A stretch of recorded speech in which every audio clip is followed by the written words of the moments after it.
I met her during my first year of college, when everything felt new and full of promise. We started as friends, sitting together in lectures, sharing notes, laughing over small jokes, and slowly becoming inseparable. Over time, our friendship grew into something deeper, and I truly believed what we had was special. She knew my fears, my dreams, and the parts of me I rarely showed anyone else. When we decided to turn our friendship into love, it felt natural and right. We promised honesty, loyalty, and support, especially during stressful exams and uncertain futures. I trusted her completely, believing that the bond we built over years was strong enough to survive anything. She often told me I was her safe place, and I held on to those words. As semesters passed, small changes began to appear. She started spending more time with a new group of friends and became distant in ways I couldn't explain. Messages that once came instantly were now delayed, and her excuses sounded rehearsed. I told myself I was overthinking and chose to trust her instead of my instincts. One evening, I noticed her acting strangely protective of her phone. When I asked if something was wrong, she smiled and said I was imagining things. That smile felt unfamiliar, but I ignored the discomfort in my chest. Love, I thought, meant believing even when doubt whispered otherwise. The truth came out unexpectedly, through someone else who assumed I already knew.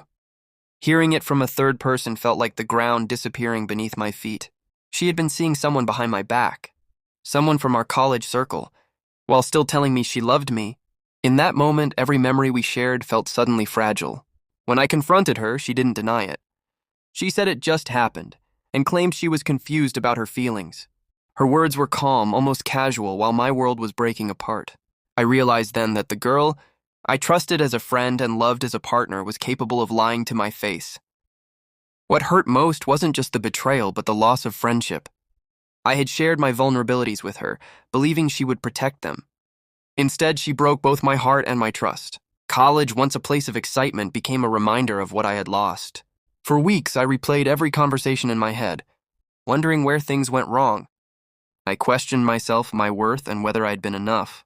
The pain followed me into classrooms, libraries, and even my dreams. Healing felt impossible at first. Slowly, I began to understand that her choices were not a reflection of my value. Cheating was a decision she made, not a mistake I caused. Accepting this truth was painful, but it was also freeing.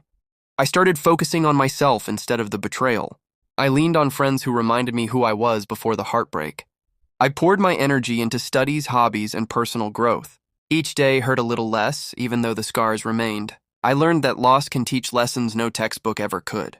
Seeing her around campus still stung, but I no longer felt the urge to confront or explain myself. I realized closure doesn't always come from the person who hurt you. Sometimes it comes from choosing peace over answers.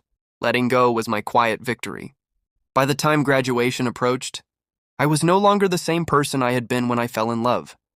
I was stronger, more aware, and more careful with my trust. My college friend cheated on me in love, but she didn't break me.